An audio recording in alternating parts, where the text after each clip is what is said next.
everyone. Today we're exploring John chapter 20 and we're going to be looking at Thomas Didymus, one of the 12 disciples of Jesus. We've probably all heard of him. He goes more commonly by a different name, less flattering, Thomas the Doubter or Doubting Thomas. When I started to look at Thomas, he made me feel better because he's nothing like me. I've never felt Jesus' wounds and yet I believe in him. But I soon realised his story makes me feel better because he's really not so different after all. And he's not too different to the other disciples either. There's a few things to learn from this chapter for us individually, but also as a church family. This is the bit we focus on. Thomas, one of the 12, was not with the disciples when Jesus came, so the other disciples told him, "We've seen the Lord." But he said to them, "Unless I see the nail marks in his hands, and put my finger where the nails were, and my hand in his side, I will not believe." A week later, the disciples were in the house again, and Thomas was with them. Though the doors were locked, Jesus came and stood among them and said, "Peace be with you," and then said to Thomas, "Put your finger here.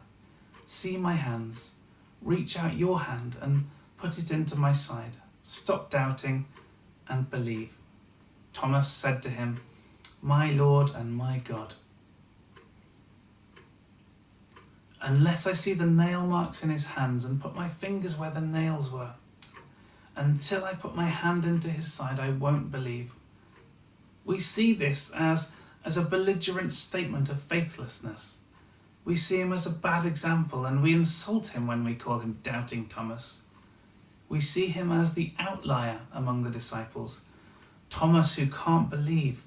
He can't believe Jesus has come back to life. He doesn't believe what he's been told. Maybe he's just a little slow. He didn't believe the others when they told him that the man, Jesus, who he had seen killed and knew had been buried in a guarded tomb, had come back to life. He didn't believe the impossible. "I won't believe until I see the nail wounds in his hands." In the end, he does meet Jesus and he touches the wounds. And Jesus says, "Don't be faithless any longer. Believe." And Thomas responds, "My Lord and my God." Jesus says, "Because you've seen me, you have believed. Blessed are those who have not seen and yet have believed." And we feel great because that's us. Because here we are, exploring faith, believing in Jesus, never having physically touched him or seen the wounds in his hands. None of us have been able to feel those wounds, but we believe that he died and rose again for us. But we hold those beliefs following centuries of believers coming before us, with all the hindsight that comes with that, and the commentaries and the expositions and the compelling arguments explaining the big picture, recognizing the context into which Jesus came to the earth and why.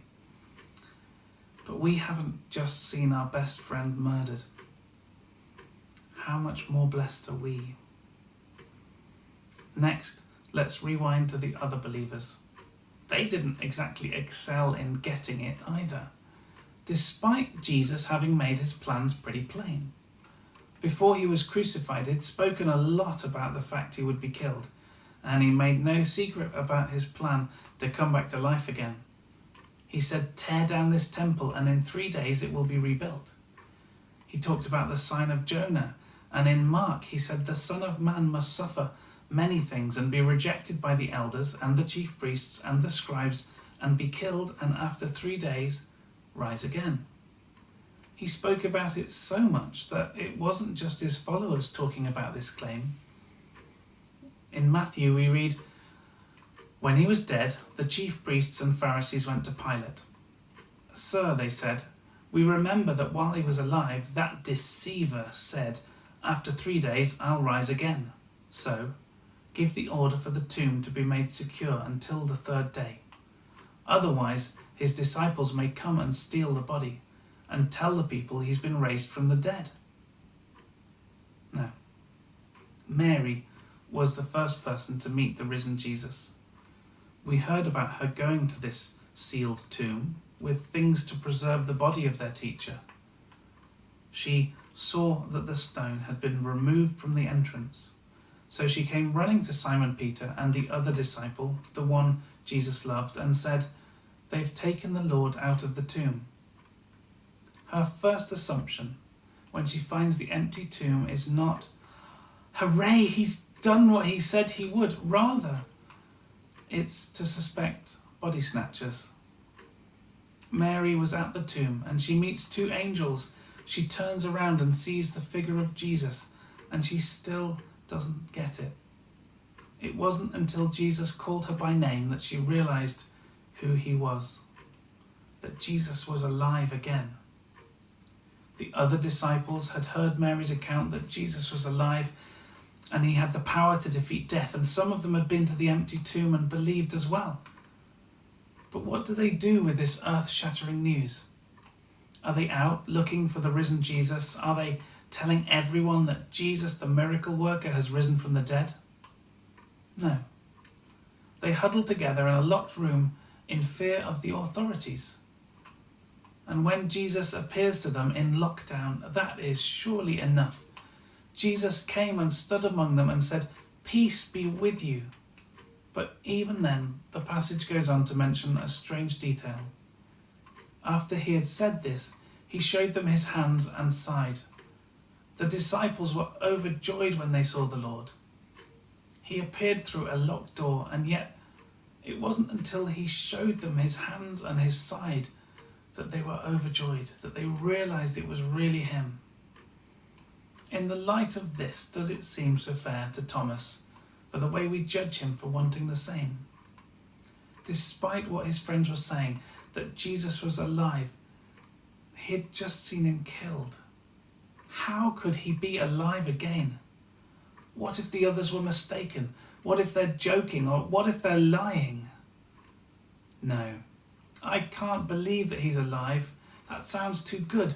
I can't believe it because of what I saw the Romans do to him. Until I see him and touch him and have proof, I can't believe that. It doesn't sound so strange when you think of it like that. So Thomas had doubts, and Thomas expressed those doubts to the group pretty strongly, to that group of believers, and it's easy to miss the next point, but I believe that it's quite important. A week later, his disciples were in the house again, and Thomas was with them. Thomas was still there. He hadn't run away, he hadn't withdrawn from the group, and the group hadn't pushed him away for his doubts. A week later, we find the disciples still hiding away in their locked room, but Thomas is there this time. Though the doors were locked, Jesus came and stood among them and said, "Peace be with you." And then he said to Thomas, now what's he going to say? Is he going to tell Thomas off? "Thomas, why did you doubt? Why can't you believe? Wasn't Mary's word, wasn't the disciples' word good enough for you?" But no, Jesus doesn't tell him off. He says, "Put your finger here. See my hands. Reach out your hand and put it in my side. Stop doubting and believe." And Thomas said, "My Lord and my God." Jesus knew just what Thomas needed to hear, what he needed to see and do, and he met that need. He reached out to him as he struggled, and he acknowledged that the whole situation was a bit odd. "Here I am, Thomas. I'm real. You can touch me. Here's the proof you need." When he sees him, he worships. My Lord and my God. He gets it, and he gives Jesus the recognition he deserves. Jesus doesn't reject people. He loves and accepts them and challenges people to live better for him. He gives Thomas the proof he needs.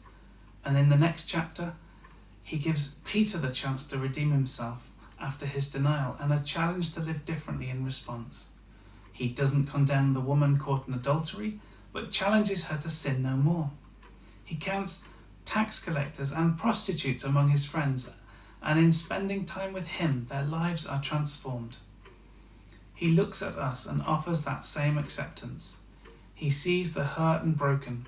He sees the happy and content who doubt his existence. He sees the secrets and he knows the darkness and the doubts. He reaches out to us. It's me, he says. I'm right here for you. You can touch me. Jesus doesn't push us away or shame us when we struggle to believe.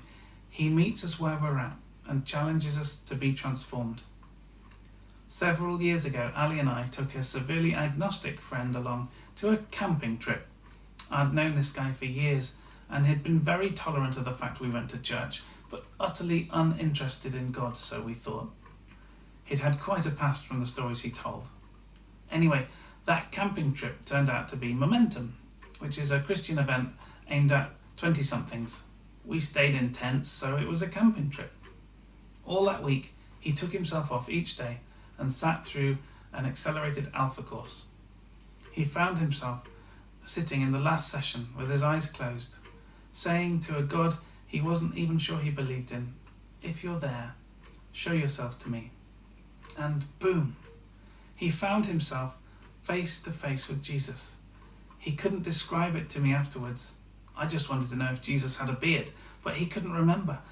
All he knew was that he'd seen the face of Jesus. And from that moment on, he knew that God exists and he knew that Jesus was God. And his life began to change. God met him with all his doubts and baggage and a tiny seed of faith. God met him and gave him exactly what he needed. Faith isn't something you can reason your way to. Sure, we like to think things through and we come up with compelling arguments to explain why we believe what we believe, but the transformation that occurs the moment we move from skeptic to sold-out believer is only possible through the gift of faith. Mary and the disciples weren't too quick to get it, and Thomas merely behaved like anyone else would in that situation.